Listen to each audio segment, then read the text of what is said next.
Perselisihan di kerajaan Islam Demak yang didirikan Raden Patah berawal saat Pati Unus atau Pangeran Sebranglor gugur saat menyerang pasukan penjajah Portugis di Malaka. Konflik dipicu perebutan kekuasaan Raja Demak sepeninggal Raden Patah dan putra pertamanya Pati Unus.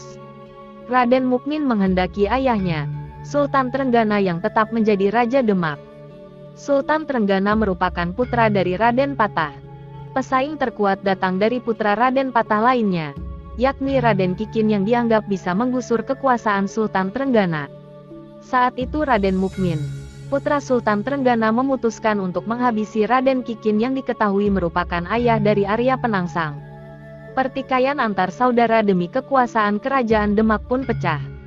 Raden Mukmin bersiasat dengan menyuruh anak buahnya, Ki Surayata, menghabisi Raden Kikin.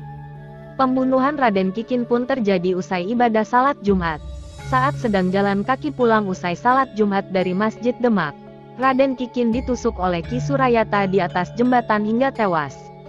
Jasadnya lalu dibuang ke sungai hingga ditemukan oleh warga. Karena jasadnya dibuang ke sungai seusai dibunuh, maka Raden Kikin dikenal dengan Pangeran Sekar Sedalepen yang artinya bunga yang gugur di sungai. Setelah Raden Kikin meninggal, Sultan Trenggana pun naik tahta kerajaan Demak pada tahun 1521. Namun pemerintahannya berakhir karena Sultan Trenggana gugur di Panarukan, Situbondo tahun 1546. Kala itu Raja Demak ini mencoba kembali menyerang Portugis meneruskan perjuangan Pati Unus. Selanjutnya Raden Mukmin menggantikan sebagai Raja Demak keempat bergelar Sunan Prawoto, ibu kota kerajaan Demak, tahun 1546 sampai tahun 1549. Dalam buku Hitam Putih Raja-Raja Jawa Intrik, Konspirasi Perebutan Harta, Tahta, dan Wanita, karya Sri Wintala Ahmad, ditulis tentang konflik perebutan kekuasaan di kerajaan Demak. Sementara itu, pembunuhan terhadap Pangeran Sekar Sedalepen membuat anaknya, Arya Penangsang, marah dan dendam. Sepeninggal Raden Kikin, Arya Penangsang menggantikan kedudukan ayahnya sebagai Adipati Jipang. Saat itu usianya masih 16 tahun. Sehingga pemerintahannya dibantu Patih Mat Ahun, Mentaun. Menurut kitab Kapunggawan Jipang, Jumenengan Arya Penangsang baru dilaksanakan 4 tahun kemudian, yakni pada tahun 1525. Saat itu Arya Penangsang berumur 20 tahun. Arya Penangsang merupakan murid kesayangan Sunan Kudus yang kemudian mewarisi keris pusaka Setan Kober. Sosok Arya Penangsang dikenal sakti dan kepribadiannya yang tegas dan tidak kompromi dalam membela dan mempertahankan kebenaran. Hal itulah yang membuatnya disegani. Riwayat mengenai Arya Penangsang tercantum dalam beberapa serat dan babat yang ditulis ulang pada periode bahasa Jawa Baru, abad ke-19, seperti babat Tanah Jawi dan babat Demak. Dalam babat Tanah Jawi dikisahkan karakter Arya Penangsang sebagai pribadi yang mudah marah, kurang hati-hati dan kejam. Arya Penangsang lahir di Lasem pada tahun 1505. Dia merupakan putra pertama Pangeran Surowiyoto atau Raden Kikin atau sering disebut juga sebagai Pangeran Sekar Sedalepen, putra dari Raden Patah, Raja Demak Bintoro. Ibu Raden Kikin adalah cucu dari Sunan Ampel bernama Putri Soleha, anak dari pasangan Pangeran Wironegorao Raja Adipati Lasem dengan Nyi Ageng Maloka, putri dari Raden Rahmat Sunan Ampel.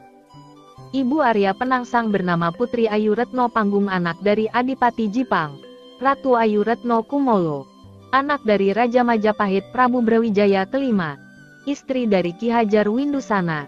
Sehingga Arya Penangsang juga mewarisi kedudukan neneknya sebagai Adipati Jipang. Dalam perjalanan waktu, Arya Penangsang akhirnya mengetahui siapa pembunuh ayahnya dari Sunan Kudus berniat membalas dendam.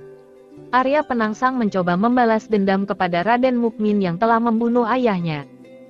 Arya Penangsang akhirnya mengutus Rangkut untuk membunuh Raden Mukmin, Sultan Demak yang bergelar Sunan Prawata. Sebutan Sunan Prawata lantaran pusat pemerintahan Demak saat itu bukan lagi di Demak Bintara, melainkan di Gunung Prawata. Berbekal keris Kiai Betok yang diberikan oleh Arya Penangsang, Rangkut pergi ke Gunung Prawata. Setiba di tujuan, Rangkut memasuki ruang peraduan Sunan Prawata.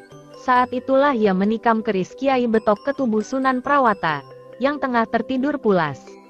Keris itu pun juga membunuh sang istri yang juga tengah tertidur pulas.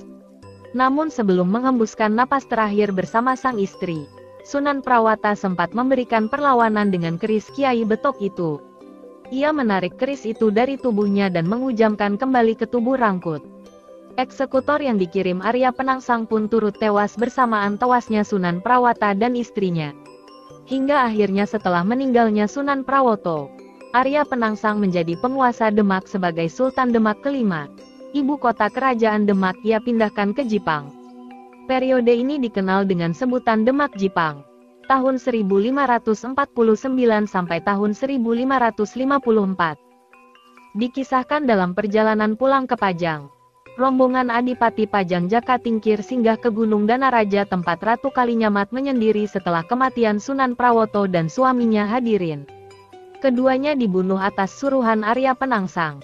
Ratu Kalinyamat mendesak Jaka Tingkir agar segera membunuh Arya Penangsang. Dirinya yang mengaku sebagai pewaris tahta Sunan Prawoto, berjanji akan menyerahkan Demak dan Jepara jika Jaka Tingkir menang. Jaka Tingkir segan memerangi Arya Penangsang secara langsung, karena merasa dirinya hanya sebagai mantu keluarga Demak. Maka diumumkanlah sayembara. Barang siapa dapat membunuh Arya Penangsang tersebut, akan memperoleh hadiah berupa tanah pati dan alas Mentaok, yang akan menjadi wilayah Mataram.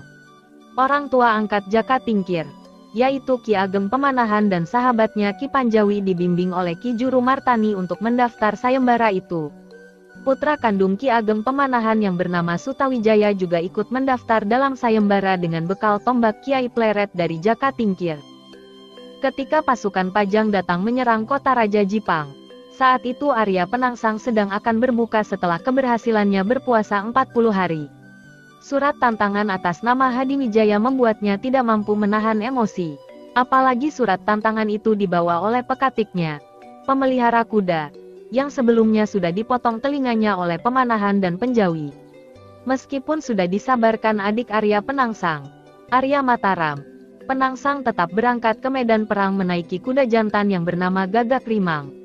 Kuda Gagak Rimang dengan penuh nafsu mengejar Sutawijaya yang mengendarai kuda betina, melompati Bengawan Sore. Perang antara pasukan Pajang dan Jipang terjadi di dekat Bengawan Sore. Dalam perang tersebut perut Arya Penangsang robek terkena tombak Kiai Pleret milik Sutawijaya.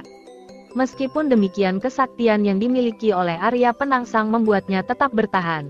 Ususnya yang terburai dililitkannya pada gagang keris yang terselip di pinggang.